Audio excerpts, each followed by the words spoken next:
Welcome back to Mac Talks Football, and you have a smiling Mac in front of you because Arsenal have gone ahead and won the North London derby. North London is red. Arsenal won the game 1-0. So let's go ahead and talk about the game. The game, to be very honest, it was not what I expected it to be. I thought it was going to be a high-scoring game because of the way that both teams like to play. I thought there were going to be a lot of goals in that game, but it was a completely different game, to be very honest with you. Arteta went with basically, like, in a way you can say that Arteta was handicapped because we did not have our player. His preferred midfield was not there. We did not have Rice. We did not have Odegaard. So he tweaked his formation a bit. We played Havertz. We played Odegaard in the middle.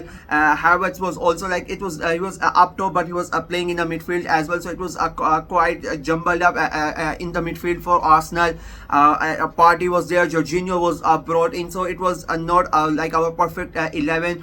And even on the bench, we had basically Jesus and Sterling to call up. And apart from that, rest of them, all of them were kids. So we were in a way a handcuff going into the game. But I said that in my preview that if you are gonna win titles, if you are going to win the Premier Leagues, you need to win these type of games. You cannot expect, you cannot expect fans to be okay with these type of excuses that our preferred 11 was not there and we couldn't get the job done. So it was quite important for Arsenal to get the win, and they did. As I said, the game was not as I expected. It was a completely different game. Tottenham had majority of the ball throughout the game. They had a good amount of possession, but the chances that they created were not really that good, to be very honest with you. In the first half, if you say the biggest chance, I mean, there were half-hearted attempts. The one that I can remember is Solanke's looping header that beats Raya, but it beats the goalpost as well. It goes behind. Nothing that apart from that, there was nothing really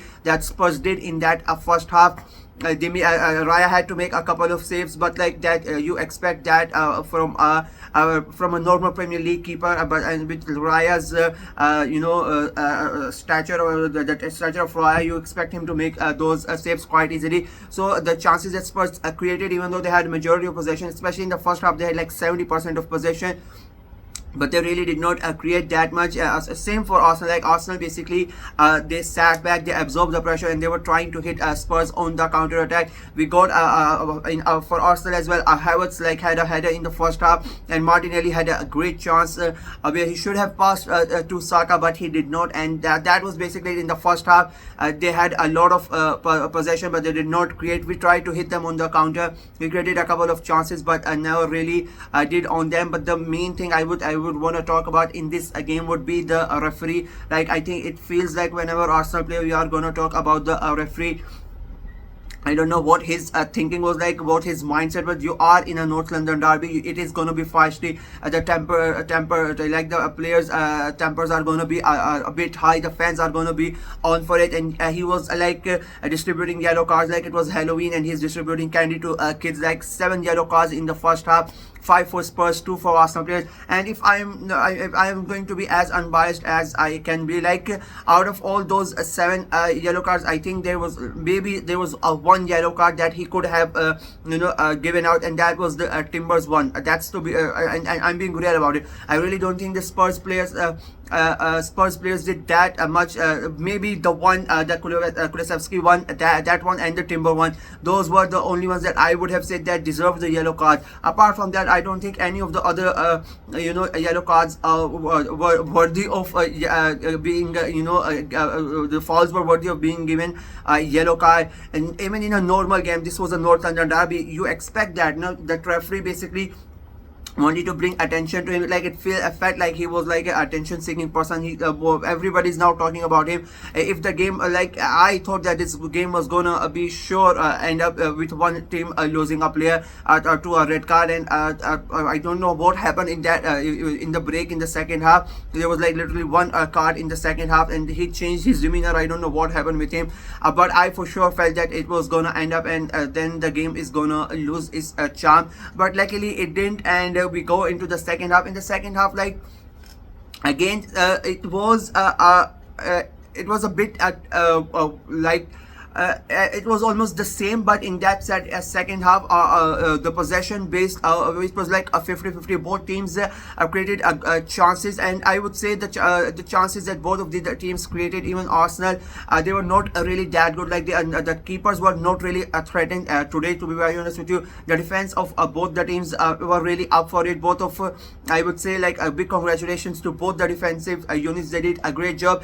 Keepers were never really tested. As I said, the majority of the game was having in midfield. It was basically, it felt like a chess battle. Both teams are trying to cut each other out, and it felt like there was as the game went on, it felt like there was only going to be a one goal, and that goal came for Arsenal, and again, it did not come from like an open play. It was a set piece goal. Arsenal get the corner, Saka whips it in, and Gabriel, like, I cannot believe that he was given a free rein to go ahead and nobody was marking him, open header for him, and he goes and he scores his first goal of the season, 15th goal for Arsenal for Gabriel, and what an important goal for him to score at that moment, especially at that time with just like 25 minutes remaining. Arsenal get the lead, and that was it basically, and then the game basically changes, and Arsenal just defended. The Spurs had a lot of ball, in the last 25 minutes. I think it would be like 80% possession was for Spurs, but they never really created anything, to be very honest with you. And there was like a very like the chances where I really thought that they could have scored was they came were long range shots, one by Kulusevski and another one by abroad. Apart from that, there was nothing really from Spurs. Even though they had majority of possession, Arsenal were really good defensively. They are the shape that like they never really let go of that, and they made sure that there was always some one player covering for Spurs player. So it was a really good team performance. Our backs were against the ball. We did not have our main starting 11, our main preferred players, special player like players like Odegaard and Rice were not there. So to go there, and we were at their ground as well, so that was an extra pressure as well. And Manchester City had one last night, so there was like we were under a lot of pressure for Arsenal to go ahead and get that win. I think it's a huge win, huge points. Not only is like the what makes it great is like it's against not Spurs, so that makes it even better. It's the third year in a row where we have won at their stadium. It's like the first time since the 1980s that we have done that, so it's another like a great historical fact for Arsenal fans to be happy about. So a great game for Arsenal. Spurs on the other hand, they would be really disappointed. It was, I said in the preview, that it was their best chance, to get a win against Arsenal. Arsenal did not have their players as we knew, and they were like almost all their players were there. Bissouma was the only one that was missing. They had Solanke back. I was impressed with Solanke. I'm not gonna lie, he did not score, but he caused a good amount of problems for Arsenal players.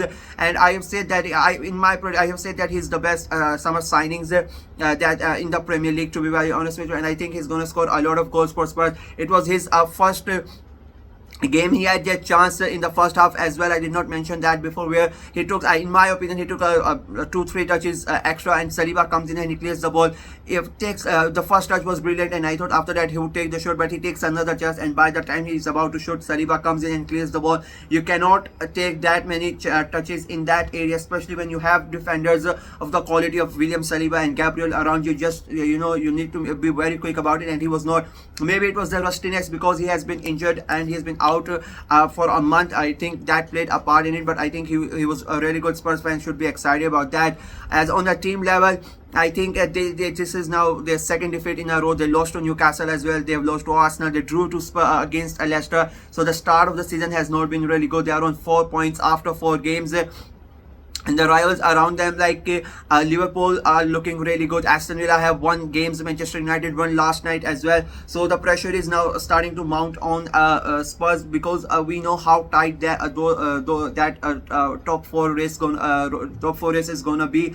You have Liverpool, you have you have Spurs, you have Aston Villa, you have Newcastle, you have Manchester United. I'm gonna throw in West Ham as well. So it's like it's a very congested Brighton as well, because the way they have started. side. So every point is very crucial, and they have started not really good the other teams, and every week when you drop points it becomes harder for you to get to that position, and that is why it was important for them to at least get a point, but they were not able to do that. I really thought this was their best chance, and the way that they started, like the first 10 minutes Spurs were all over Arsenal. I was really worried when that happened, but Arsenal slowly grew into the game.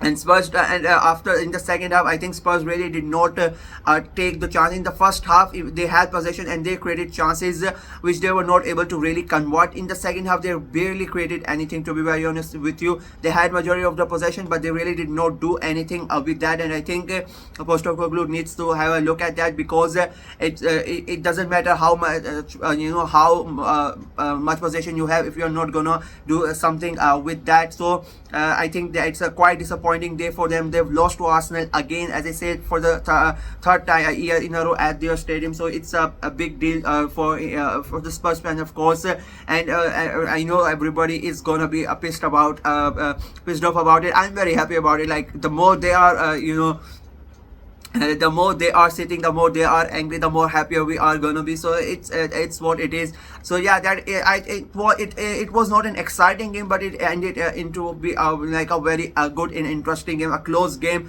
a proper derby game, especially with the fight as well. Timber going, like it was a great game, to be very honest with you. Not a lot of goals, not a high scoring chances, but a very closely contested game. Like, it was a very good game of football, and Arsenal went ahead and won the game 1-0, 3 points to Arsenal. It helps them staying in that touching distance against Manchester City, especially with their game next week against Manchester City. If Arsenal had lost today, I think that would have been a big disaster going to the Etihad. Now next week games become hugely important. If somehow Arsenal go ahead and get that win, we go ahead and we become we go to the top of that table. That game is going to be very crucial. So we'll see what happens next week. That is it for me. Sorry, I'm very happy. I cannot stop smiling.